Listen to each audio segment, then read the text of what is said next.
கல்யாணத்துக்கு அப்புறமாக ஒரு கணவன் மனைவி ஆனதுக்கு அப்புறம் ஒரு கணவன் மனைவி மீது ஒரு எதிர்பார்ப்பு வருதுல்ல, இந்த ரெஸ்பான்சிபிலிட்டி நான் எடுத்துக்கிறேன், இந்த ரெஸ்பான்சிபிலிட்டி நீ எடுத்துக்க அப்படிங்கிற போது எங்க அந்த ரெஸ்பான்சிபிலிட்டியை உணராம ஒரு இடத்துக்கு உங்களுக்கு பேர்டனா ஒரு இடத்துக்கு அந்த ரெஸ்பான்சிபிலிட்டி இருக்குன்னு நினைக்கிறீங்க?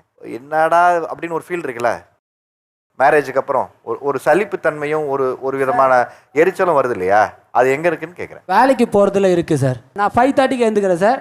கார் வாட்டர் வாஷ் போயிட்டுருக்கேன். 8 மணிக்கு வீட்டுக்கு வருவேன், குளிச்சிருவேன், சாப்பிட்டு கிஃப்ட்டு ரேபிட்டோ ஓட்டிட்டு 1 hour வர லொக்கேஷன் இங்கேருந்து அங்கே லொக்கேஷன் போடுவேன்.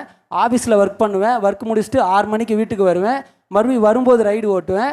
மறுபடியும் பார்ட் டைம் ஒரு அப்பார்ட்மெண்ட்டில் ஒரு ஒர்க் இருக்குது, அந்த டைம் பார்ட் டைம் ஒர்க்கு முடிப்பேன். மறுபடியும் இன்னொரு இடத்துல போயிட்டு அந்த கார் வாட்டர் வாஷ் பண்ணிவிட்டு வீட்டுக்கு 10 மணிக்கு வருவேன் சார். இவ்வளோ ஒர்க்கு வந்து யாருக்கு பண்ணுறேன்? மனைவிக்கு பண்ணுறேன். அவங்க அப்பா பண்ணாரா? 10:30 மணி வரைக்கும் அவங்க அப்பா ஒர்க் பண்ணாரா? அப்பாவை விட ஒரு பாயிண்ட் நான் அதிகமாக தான் பார்த்துட்ருக்கேன். ஆனால் அவங்களுக்கு சாட்டிஸ்ஃபைடு இல்லை.